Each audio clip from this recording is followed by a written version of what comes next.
So we're experiencing the limitations of my phone. 4 minutes is all it can take. So there you have it, why I do not use apps and I'm trekking to work. Anyway, I was talking about the guy's story. He was actually taken aback by my asking the driver what is the verdict as far as how much time we had left before he would depart, since I've had so many issues. And we started talking about the issues with the buses. So then that turned to his explaining to me how, I guess back in the 60s, he was saying buses used to cost like 10 cents. So I asked this guy, how old are you? Because he didn't seem to be, like, I guess beyond 50 or something. So then I guess his hair was bald or shaved, so you couldn't tell. So then he was like, he's 70, and I'm like, oh my god, that's like around my mother's age. So he was telling me he came from seeing his dad, he was in his 90s, I guess, or in 91, he said, and he's going all the way down to Homestead, which is like a 3-hour trip. So I just wanted to share. I thought, wow, that is amazing. What a blessing. What a blessing to see people, when you consider, oh, wow, this is how people are surviving, people who are taking public transportation and in such a, ill-reputed place. This is how they're surviving. If he told me the truth, because this is not a place where you trust anybody, but hey, if I can be there and I know who I am, so I guess you could find decent people there with very simple lives, with such beautiful stories. So that's that for that situation.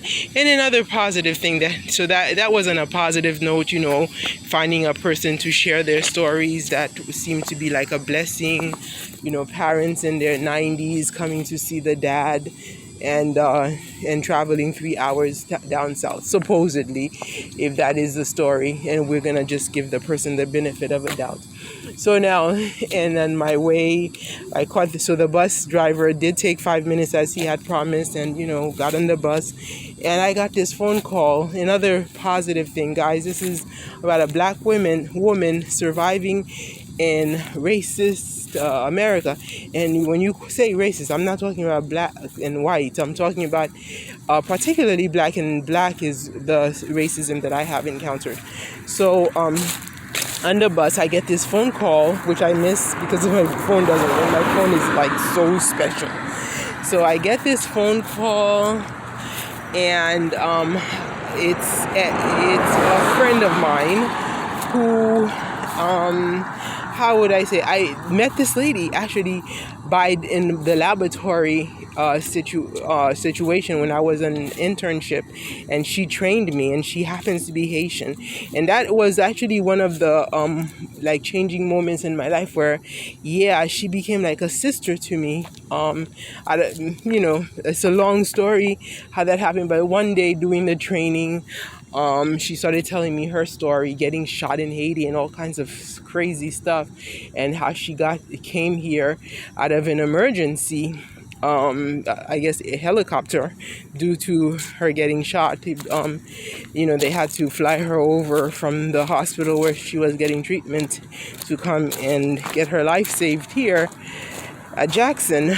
And so that was like a very touching story, and turns out that she was my neighbor. So she has her sisters, I guess, that are around, and she happens to be like the youngest, and she adopted me like a younger sister.